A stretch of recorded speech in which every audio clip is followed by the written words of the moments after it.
करने के लिए नागपुर गए। आरएसएस ही उनका उत्तराधिकारी तय करेगा। सितंबर में 75 साल के हो जाएंगे प्रधानमंत्री मोदी।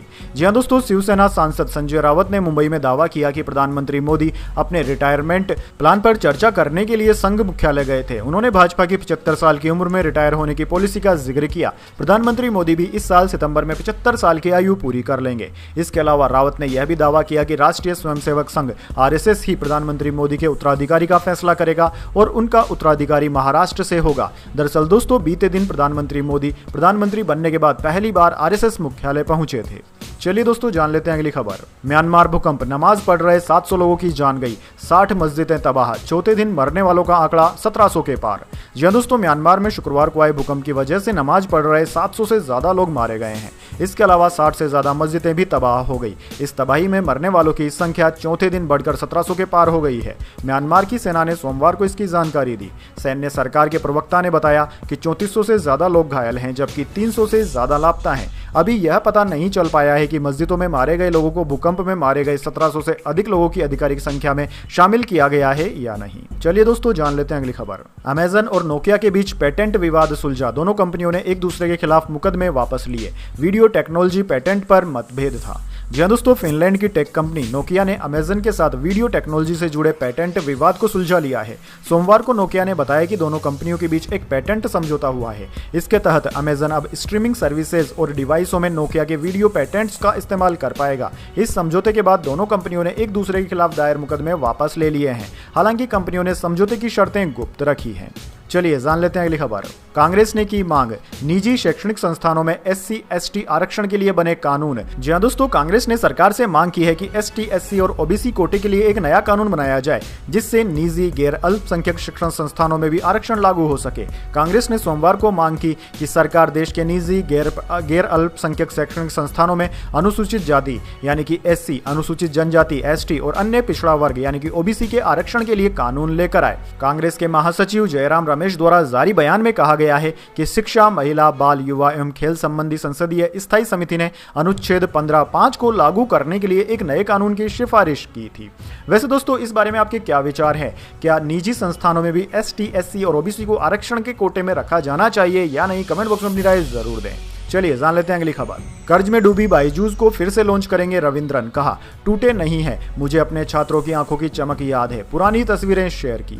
जी हां दोस्तों, कर्ज में डूबी एडटेक कंपनी बायजूस के फाउंडर बायजू रविंद्रन ने कहा है कि वे जल्द ही कंपनी को रिलॉन्च करेंगे। रविंद्रन ने सोशल मीडिया प्लेटफॉर्म एक्स पर एक पोस्ट में अपनी पुरानी तस्वीर शेयर करते हुए लिखा कि टूटे थे, टूटे नहीं है, हम फिर से उठेंगे। एक समय बायजूस देश का सबसे बड़ा एडटेक स्टार्टअप था। 2022 तक इसकी वैल्यू $22 मिलियन यानी कि करीब 1.88 लाख करोड़ रुपए थी, लेकिन फाइनेंशियल मिसमैनेजमेंट और अन्य समस्याओं के कारण 2024 में कंपनी की नेटवर्थ 0 हो गई। चलिए दोस्तों, जान लेते हैं अगली खबर। ट्रंप तीसरी बार राष्ट्रपति बनने का विचार कर रहे हैं, कहा मैं मजाक नहीं कर रहा, संविधान बदलने की सोच रहा हूं। जी हां दोस्तों, अमेरिकी राष्ट्रपति डोनाल्ड ट्रंप ने कहा है कि वे तीसरे कार्यकाल के लिए विचार कर रहे हैं और इसके लिए संविधान को बदलने के बारे में भी सोच रहे हैं। एनबीसी न्यूज चैनल को रविवार को दिए गए इंटरव्यू में उन्होंने साफ किया कि मजाक नहीं कर रहा हूं मैं, संविधान में तीसरी बार राष्ट्रपति बनने के तरीके मौजूद हैं। ट्रंप का कार्यकाल 2029 में पूरा हो जाएगा। चलिए जान लेते हैं अगली खबर। शिवसेना ने पश्चिम बंगाल की सीएम पर साधा निशाना, ममता बनर्जी प्रधानमंत्री बनना चाहती थी। जी हां दोस्तों, एक तरफ देश भर में धूमधाम से ईद मनाई जा रही है तो दूसरी तरफ वहीं राजनीतिक बयानों से माहौल गरमाया हुआ है। दरअसल दोस्तों, शिवसेना नेता मनीषा कायंदे ने पश्चिम बंगाल की मुख्यमंत्री ममता बनर्जी के बयान पर पलटवार कर तीखा हमला बोला। उन्होंने कहा कि वे प्रधानमंत्री बनना चाहती थी, लेकिन उनका वोट प्रतिशत और घट गया और आगे भी घटता रहेगा। चलिए जान लेते हैं अगली खबर। वाराणसी की निधि तिवारी प्रधानमंत्री की प्राइवेट सेक्रेटरी बनी। 2014 बैच की आईएफएस अधिकारी, पीएमओ में डिप्टी सेक्रेटरी थी, काशी में असिस्टेंट कमिश्नर भी रही। जी हां दोस्तों, वाराणसी की रहने वाली आईएफएस अधिकारी निधि तिवारी को प्रधानमंत्री मोदी का प्राइवेट सेक्रेटरी नियुक्त किया गया है। Department of personal and training ने इस नियुक्ति की सूचना जारी की है। वहीं दोस्तों, निजी सचिव के तौर पर निधि तिवारी प्रधानमंत्री मोदी के कार्यक्रमों का समन्वय, बैठकों का आयोजन और सरकारी विभागों के साथ संपर्क से संबंधित कामकाज देखेगी। दरअसल दोस्तों, पीएमओ में पहले भी कई महिला अधिकारियों को अहम जिम्मेदारी दी गई है। वहीं निधि तिवारी को प्रधानमंत्री की निजी सचिव के रूप में पदोन्नत करने का एक संदेश महिला सशक्तिकरण को भी लेकर है। चलिए दोस्तों, जान लेते हैं अगली खबर। अगले 3 महीने आसमान से बरसेगी आग, गर्मी और हीट वेव को लेकर आईएमडी का बड़ा अपडेट। जी हाँ दोस्तों, भारत में अप्रैल से जून तक तापमान सामान्य से अधिक रहने की संभावना है और मध्य एवं पूर्वी भारत के साथ साथ उत्तर पश्चिमी मैदानी इलाकों में अधिक दिन लू चल सकती है। यह बात भारतीय मौसम विज्ञान विभाग IMD ने सोमवार को कही। दरअसल दोस्तों, IMD प्रमुख मृत्युंजय महापात्रा ने कहा कि पश्चिमी और पूर्वी भारत के कुछ क्षेत्रों को छोड़कर देश के अधिकांश भागों में अधिकतम तापमान सामान्य से अधिक रहेगा। इन दोनों क्षेत्रों में तापमान के सामान्य रहने की संभावना है। महापात्रा ने कहा कि अप्रैल से जून तक उत्तर और पूर्वी भारत के अधिकांश हिस्सों, मध्य भारत और उत्तर पश्चिम भारत के मैदानी इलाकों में सामान्य से 2 से 4 दिन तक लू चलने की संभावना है। आमतौर पर भारत में अप्रैल से जून तक 4 से 7 दिन तक लू चलती है। चलिए दोस्तों, जान लेते हैं अगली खबर। नेपाल में राजशाही समर्थकों के आंदोलन का चेहरा बना पूर्व माओवादी नेता। कभी ओली प्रचंड के साथ थी गहरी दोस्ती। जी दोस्तों, नेपाल में राजशाही समर्थकों का विरोध प्रदर्शन जारी है और सोमवार को भी काठमांडू की सड़कों पर जोरदार प्रदर्शन देखा गया। साल 2008 के बाद से राजा के समर्थन में यह सबसे बड़ा और सबसे लंबा चलने वाला आंदोलन है। दोस्तों, काठमांडू में शुक्रवार को राजशाही समर्थक प्रदर्शनकारियों की ओर से हुई हिंसा और आगजनी में 3 लोगों की मौत हो गई और सैकड़ों लोग गिरफ्तार भी किए गए थे। इस आंदोलन के बारे में अब तक जानकारी थी कि नेपाल के पूर्व राजा ज्ञानेंद्र शाह की अगुवाई में यह प्रदर्शन हो रहे हैं। यहां तक कि प्रधानमंत्री KP शर्मा ओली ने संसद में ज्ञानेंद्र शाह को ही हिंसा भड़काने का जिम्मेदार ठहराया है। चलिए दोस्तों, जान लेते हैं अगली खबर। दुनिया के सबसे ऊंचे रेल ब्रिज का उद्घाटन 19 को। कटरा श्रीनगर वंदे भारत एक्सप्रेस ट्रेन का भी इनॉग्रेशन। प्रधानमंत्री मोदी उधमपुर जाएंगे। जी दोस्तों, प्रधानमंत्री नरेंद्र मोदी 19 अप्रैल को जम्मू कश्मीर के दौरे पर जाएंगे। सबसे पहले वे उधमपुर में दुनिया के सबसे ऊंचे रेलवे ब्रिज चिनाब ब्रिज का उद्घाटन करेंगे। इसके बाद वे कटरा माता वैष्णो देवी पहुंचकर जम्मू श्रीनगर वंदे भारत एक्सप्रेस ट्रेन को हरी झंडी दिखाएंगे। वहीं दोस्तों, केंद्रीय मंत्री जितेंद्र सिंह ने बताया कि फिलहाल जम्मू रेलवे स्टेशन पर मरम्मत का काम चल रहा है। इस वजह से ट्रेन सेवा अस्थायी रूप से कटरा से शुरू की जा रही है। मरम्मत कार्य पूरा होने के बाद अगस्त से यह ट्रेन जम्मू से चलना शुरू करेगी। दोस्तों, आपको बता दें, कटरा श्रीनगर पर ट्रेन का ट्रायल 25 जनवरी को किया गया था, जो कि सफल रहा। ट्रेन सुबह 8 बजे कटरा से रवाना हुई और 11 बजे कश्मीर के अंतिम स्टेशन श्रीनगर पहुंची, यानी कि 160 किलोमीटर का सफर महज 3 घंटे में पूरा कर लिया। चलिए दोस्तों, जान लेते हैं अगली बड़ी खबर।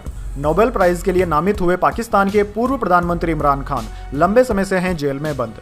जी हां दोस्तों, जेल में बंद पाकिस्तान के पूर्व प्रधानमंत्री इमरान खान को मानवाधिकार और लोकतंत्र के लिए उनकी कोशिशों के लिए नोबेल पीस प्राइज के लिए नॉमिनेशन किया गया है। ये जानकारी पाकिस्तान वर्ल्ड अलायंस और नॉर्वेजियन राजनीतिक पार्टी सेंट्रम ने दी है। दरअसल दोस्तों, पिछले साल दिसंबर में स्थापित एक advocacy group Pakistan world alliance के सदस्यों ने इमरान खान के नॉमिनेशन की घोषणा की है, जो कि नॉर्वे की राजनीतिक पार्टी सेंट्रम के सदस्य भी हैं। चलिए दोस्तों, जान लेते हैं अगली खबर। सोनिया गांधी ने लिखा, शिक्षा नीति पर 3C एजेंडा। इससे केंद्रीकरण, व्यवसायीकरण और सांप्रदायिकता बढ़ेगी। केंद्र सरकार शिक्षा के प्रति उदासीन। जी हां दोस्तों, कांग्रेस नेता सोनिया गांधी ने राष्ट्रीय शिक्षा नीति NEP 2020 की आलोचना की है। अंग्रेजी अखबार द हिंदू के एक आर्टिकल में सोनिया गांधी ने लिखा कि केंद्र सरकार शिक्षा नीति के माध्यम से अपने 3C एजेंडे, केंद्रीकरण, व्यवसायीकरण और सांप्रदायिकता को आगे बढ़ा रही है। शिक्षा नीति भारत के युवाओं और बच्चों की शिक्षा के प्रति सरकार की गहरी उदासीनता को दिखाती है। चलिए दोस्तों, जान लेते हैं अगली खबर। यूनिस ने चिकन नेक के नजदीक चीन को दिया कारोबार का ऑफर। बांग्लादेश को बताया इस क्षेत्र का एकमात्र रक्षक।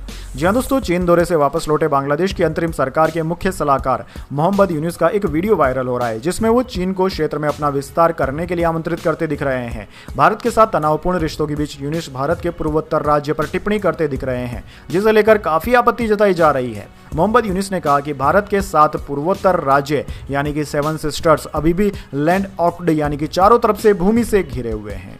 चलिए दोस्तों, जान लेते हैं अगली खबर। राज ठाकरे बोले, सोशल मीडिया से इतिहास न पढ़े लोग, हमें पेड़ों नदियों की फिक्र नहीं, औरंगजेब की कब्र की चिंता कर रहे हैं। जी हां दोस्तों, महाराष्ट्र नवनिर्माण सेना मनसे के प्रमुख राज ठाकरे ने औरंगजेब कब्र विवाद की निंदा की। राज ठाकरे ने रविवार को मुंबई के शिवाजी पार्क में गुड़ी पाड़वा रैली में कहा कि लोग व्हाट्सएप पर फॉरवर्ड मैसेज से इतिहास न पढ़ें, सोशल मीडिया से नहीं, विश्वसनीय जगहों से इतिहास पढ़ें। उन्होंने कहा कि इतिहास के नाम पर लोगों को लड़ाया जा रहा है। राजनेता इन मुद्दों को हवा दे रहे हैं ताकि विवाद को बढ़ाकर फायदा उठाया जा सके। हमें नदियों और पेड़ों की चिंता नहीं है, हम औरंगजेब की कब्र की फिक्र कर रहे हैं। चलिए दोस्तों, जान लेते हैं अगली खबर। साइबर ठग को युवक ने उसी के जाल में फंसाकर ठगे 10,000 रुपए, पुलिस ने किया सम्मानित। जी हां दोस्तों, कानपुर में एक युवक ने चतुराई से एक साइबर ठग को उसी के जाल में फंसाकर उससे 10,000 रुपए वसूल कर लिए।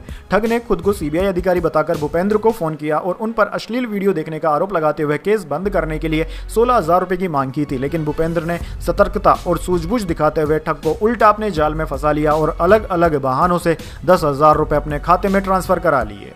चलिए दोस्तों, जान लेते हैं अगली खबर। वक्फ संशोधन बिल 2 अप्रैल को पेश हो सकता है, रिजिजू बोले इसकी तैयारी कर रहे हैं। अमित शाह ने कहा था इसी सत्र में लेकर आएंगे।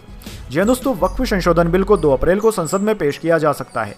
सरकार पहले लोकसभा में बिल पेश करेगी, सत्र 4 अप्रैल तक चलेगा।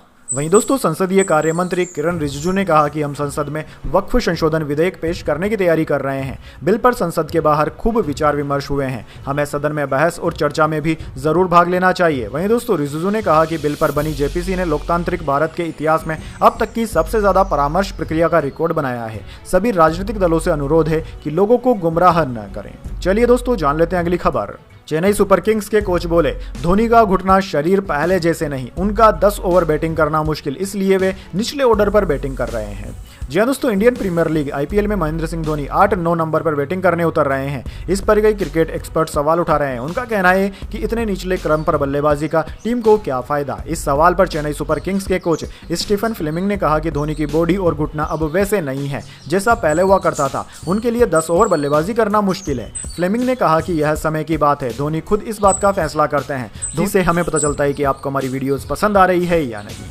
तो चलिए दोस्तों, जान लेते हैं अगली खबर। 6 राज्यों में आंधी बारिश, 2 में लू का अलर्ट। एमपी राजस्थान में 3 दिन 30 किलोमीटर प्रति घंटे की रफ्तार से हवा चल सकती है। छत्तीसगढ़ में पारा 40 के पार। जी हाँ दोस्तों, भारतीय मौसम विज्ञान विभाग ने बताया कि सोमवार को पश्चिम बंगाल और गुजरात के बड़े हिस्से में लू चलने की संभावना है। वहीं महाराष्ट्र, गोवा, केरल समेत 6 राज्यों में तेज बारिश की भी संभावना है। नॉर्थ ईस्ट के कुछ राज्यों में भी बारिश होने का अनुमान है। राजस्थान, उत्तर प्रदेश, दिल्ली, पंजाब, हरियाणा के कुछ हिस्सों में हल्के बादल छाए रहेंगे। यहाँ 20 से 30 किमी प्रति घंटे की रफ्तार से हवा चल सकती है। इससे सुबह शाम के वक्त तापमान में गिरावट हो सकती है। राजस्थान में 2 अप्रैल को 7 जिलों और 3 अप्रैल को 11 जिलों के लिए येलो अलर्ट जारी किया गया है। वहीं दोस्तों, 31 मार्च से लेकर 3 अप्रैल तक मध्य प्रदेश, छत्तीसगढ़ और महाराष्ट्र में आंधी के साथ हल्की बारिश का अनुमान है। उधर दोस्तों, गुजरात और बिहार में गर्म हवाओं की वजह से 2 से 3 डिग्री सेल्सियस पारा बढ़ सकता है।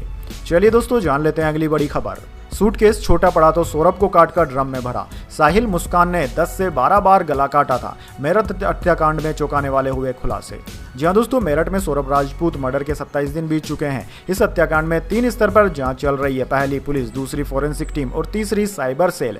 Police case diary, cyber cell की मोबाइल जांच के बाद अब फोरेंसिक टीम की जांच में कई चौंकाने वाले खुलासे सामने आ रहे हैं। दरअसल दोस्तों, साहिल और मुस्कान ने सौरभ के टुकड़ों को पहले सूटकेस में भरकर ठिकाने लगाने का प्लान बनाया था, लेकिन उस हिसाब से सूटकेस छोटा पड़ गया। इस पर अगले दिन मुस्कान ड्रम खरीद कर लाई और उसमें बॉडी के टुकड़े सीमेंट से सील कर दिए। चलिए दोस्तों, जान लेते हैं अगली बड़ी खबर। एमपी की मोनालिसा के डायरेक्टर रेप केस में गिरफ्तार। युवती का आरोप, सरोज मिश्रा ने हीरोइन बनाने का लालच दिया, 3 बार अबॉर्शन कराया। जी हाँ दोस्तों, प्रयागराज महाकुंभ में वायरल हुई मध्य प्रदेश के महेश्वर की मोनालिसा को फिल्म ऑफर करने वाले बॉलीवुड डायरेक्टर सरोज मिश्रा को दिल्ली पुलिस ने गिरफ्तार किया है। 28 वर्षीय महिला ने उन पर दुष्कर्म, हमला, गर्भपात के लिए मजबूर करने और धमकी देने का आरोप लगाया। वह पिछले 4 वर्षों से मिश्रा के साथ मुंबई में लिव इन रिलेशनशिप में थी। महिला का आरोप है कि इस दौरान उसे 3 बार जबरन गर्भपात करवाने के लिए मजबूर किया गया। 18 फरवरी 2025 को आरोपी उसे दिल्ली के नबी करीम इलाके में स्थित होटल शिवा ले गया, जहां उसने उसके साथ शारीरिक संबंध बनाए। बाद में जब